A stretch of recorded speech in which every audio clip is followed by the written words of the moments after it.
right, got us a good no heat call with the snow. Well, if you can see the snow. This man's not home right now. He said he's gonna meet us home, and I've been here before. They've got two split Payne units, and I know which it's the. They said it's the bigger one, so I've worked on it several times before. I think I put a blower motor in it before, and I think I put a capacitor and a contactor on it back in the summer, I think. I'm thinking it's the bigger one I done that on. It might be the smaller one, but we're gonna wait till they get here and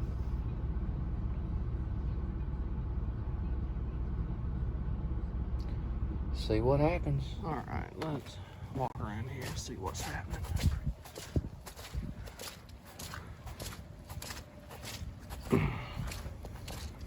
Now, driving here, I'm coming from that side, and I noticed the little ones, got a little bit of ice built up on it, so we'll wait to see if it defrosts. Our bigger one,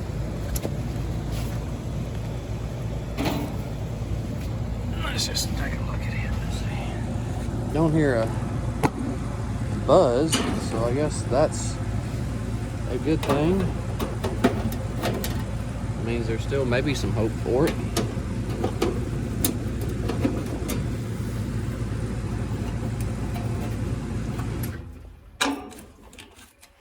Alright, probably unit beside is just cut off. I wonder if it's about to go into defrost.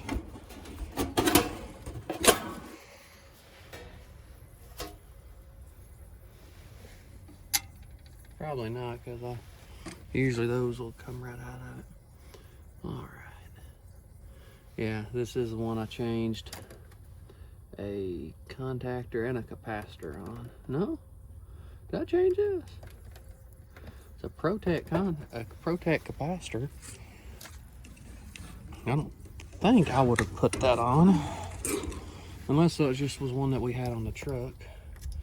And it's very possible, because it doesn't look like it's all that old. I know I definitely put this contactor on, because that's a Jard brand which we use. Well, first things first.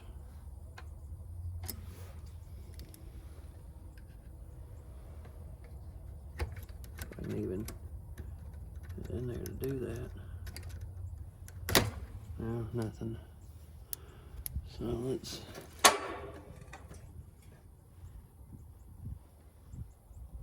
what just happened? So I can check it. Right here.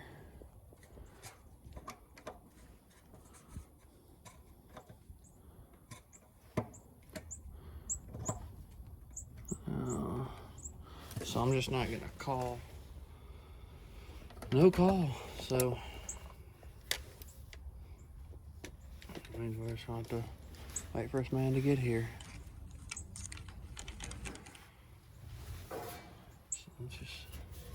Let's just snap our cover back on just for right now.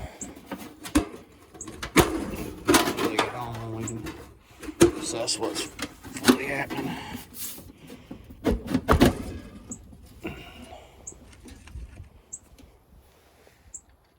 We'll just put one screw in it for right now. If they get here, we'll do more to assess the situation.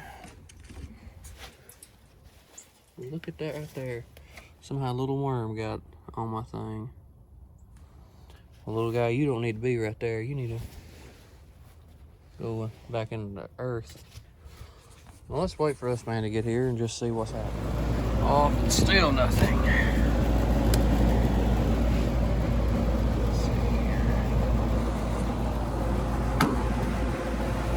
Well,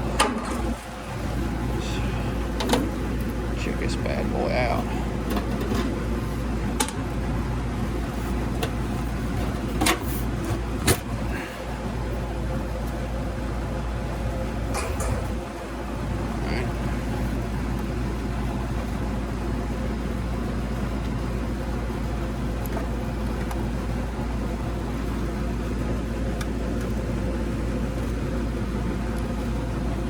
Let's see here. So we're getting a call from Hopefully Y in common.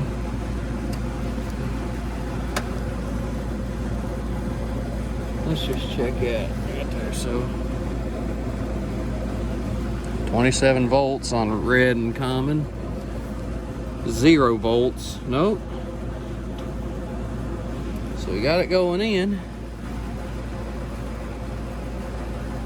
Let's see here. There's one.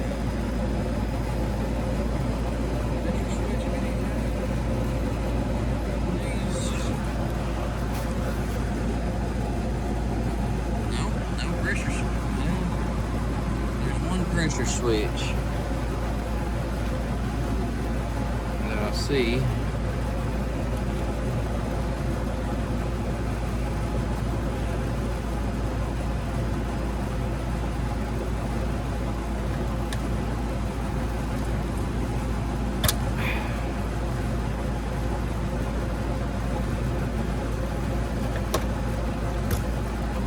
Just check this to see if we're getting anything through it.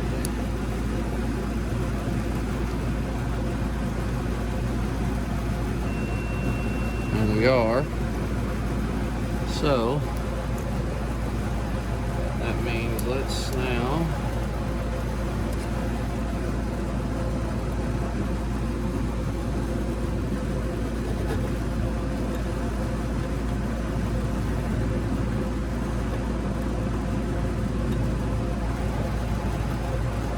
according to that, we're not getting 24 volts out of our board.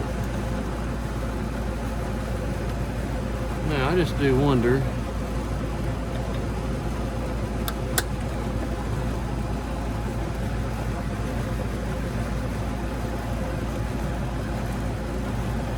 according to that, well, that's weird. I just heard that click in. Check it. Don't tell me this new contactor's already burned up. I'll be upset if it is.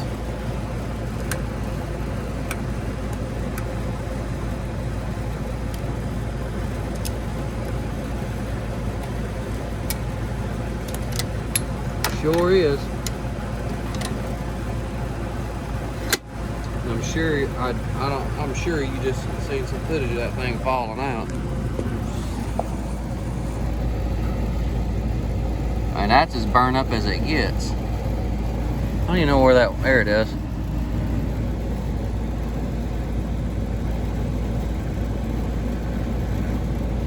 Well, disconnect off, so let's just check our voltage right quick. Let's go get a contactor and put on there.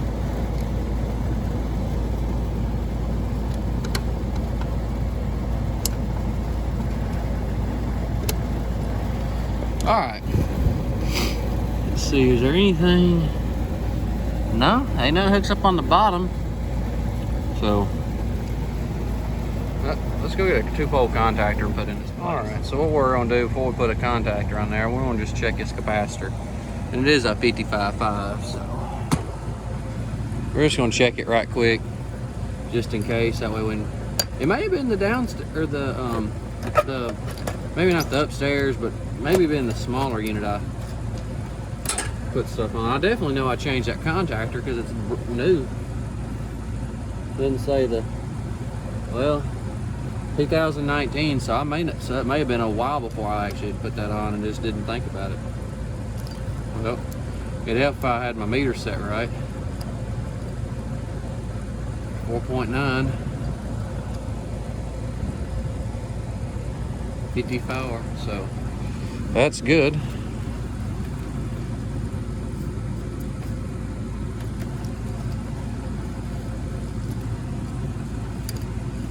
Now if I can just get the wires back over there to them.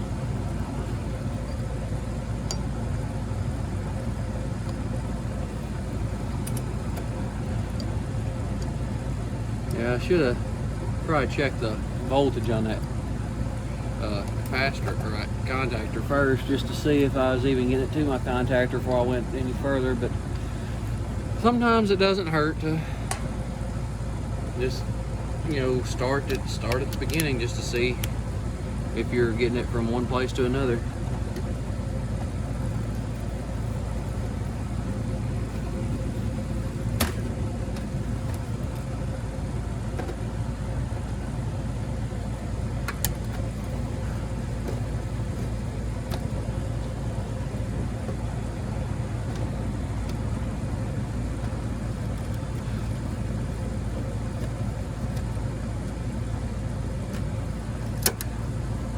I hate when that happens.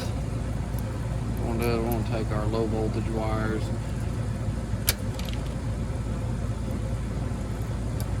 stick them right there.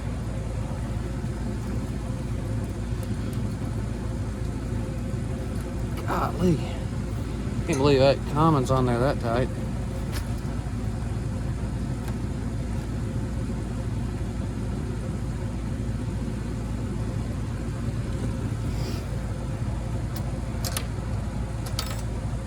Man, that whole contactor just fell apart.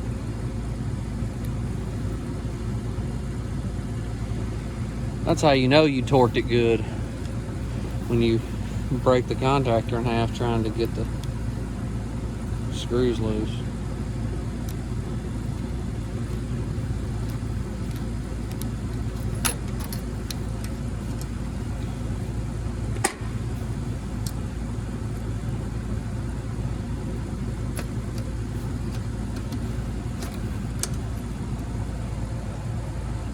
Let's pick up all of our parts that has fallen.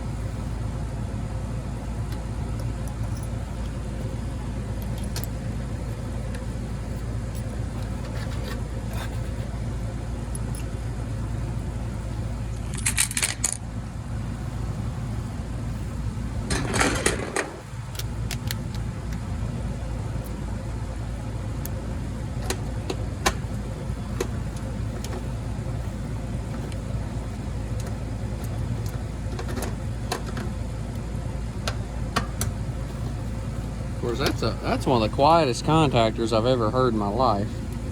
And usually, I mean, usually you hear them buzz or you hear something else. But this right there might be the reason why that's like that.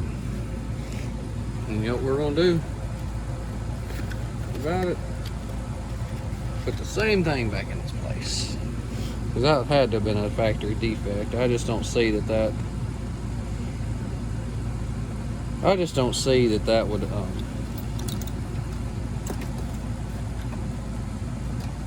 I just don't see that I mean, that's not normal. I mean, we don't have any trouble out of these contactors.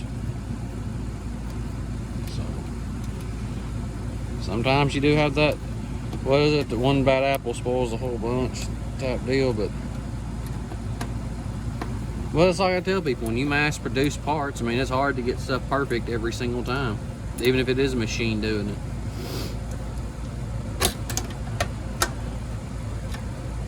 Alright.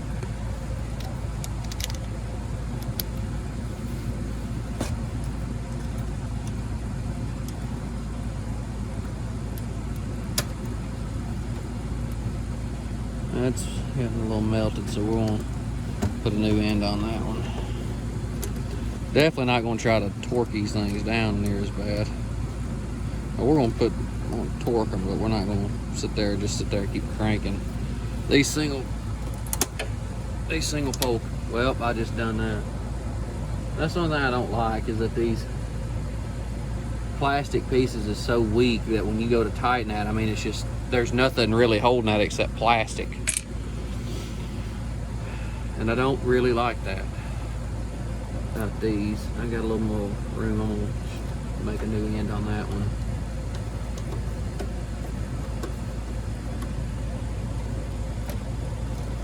These look fine.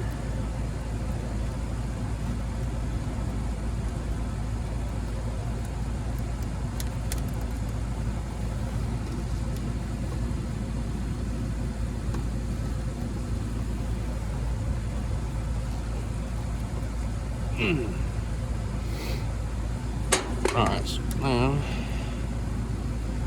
we got the slack.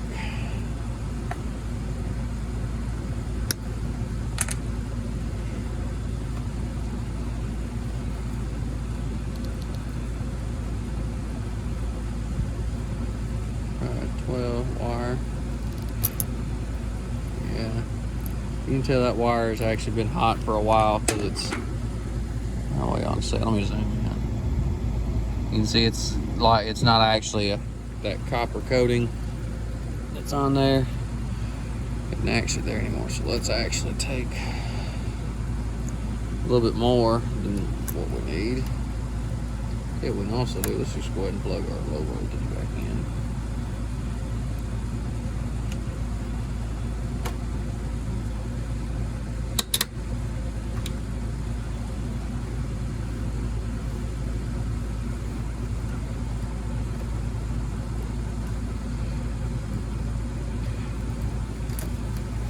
Let's just take what we need. Usually I like to clip off a good little bit behind it because there, just like that right there. Good shiny end. And we'll reach back, so.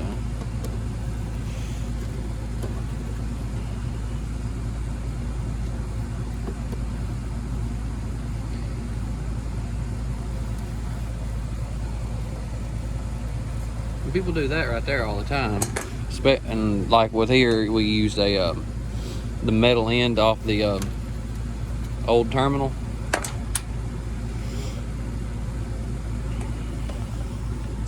Where we just broke it off. People do that, and that's perfectly okay. The only reason I'm gonna cut this is that way I have a fresh end, because that looks like that one's got a little bit of wear on it.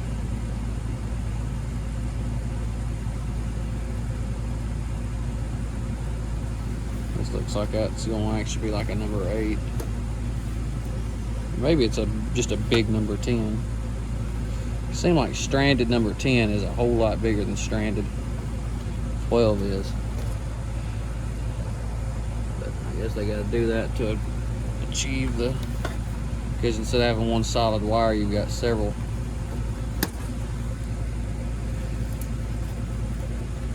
I've got some strippers in my van that'll cut, you know, this bigger size wire, but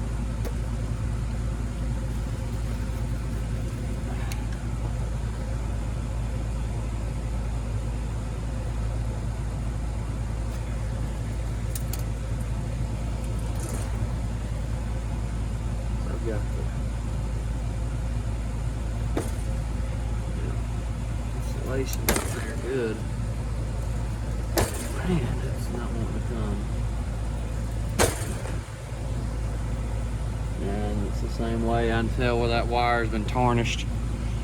So we're not going to cut very much off because we don't have as much to work with.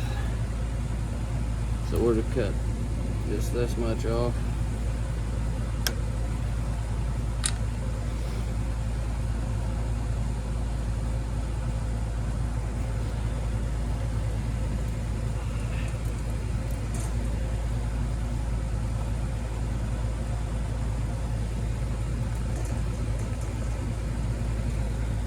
It's trying to come off, but that looks like some good clean copper right there.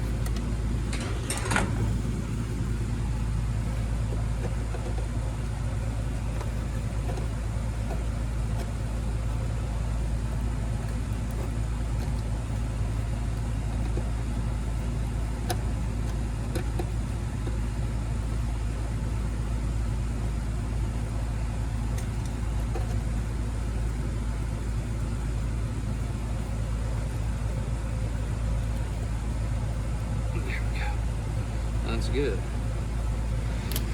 All right, let's throw all of our little pieces back in the box.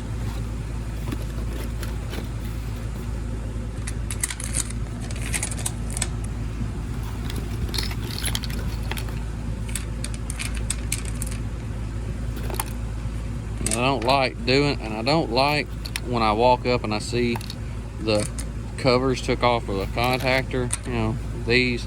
I don't like seeing that, but sometimes it is a good thing, because then you can just easily walk right up and see, oh, that contactor's burned up. There's your problem, sir.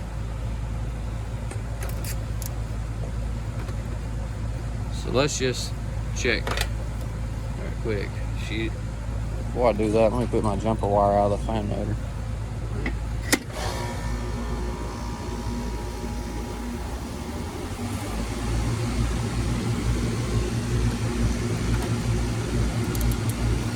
I like doing this too. 238.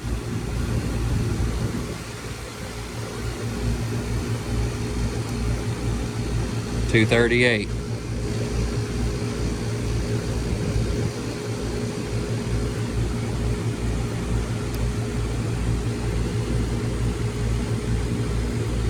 So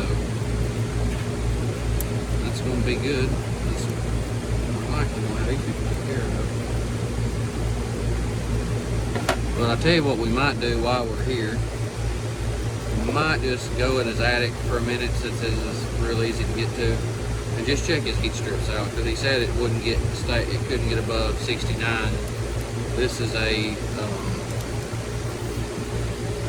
3.5 ton, so he ought to have 15 kW heat strips. That should have been more than enough to keep him. That should have been, well, 15 kW heat strips. That's going to be more BTUs than what this could run, you know, at like optimum, you know, as far as the heat pump goes. So we might go in there and just check his heat strips out and just see why that wasn't able to keep up. We see why his heat pump couldn't keep up.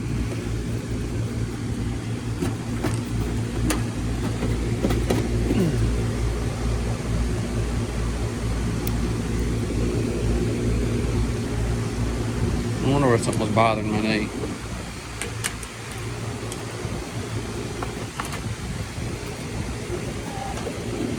These panels are so aggravating as everything to try to get back on. And they're not the worst, but sometimes you can't have to get the top of the panel started because of the screws.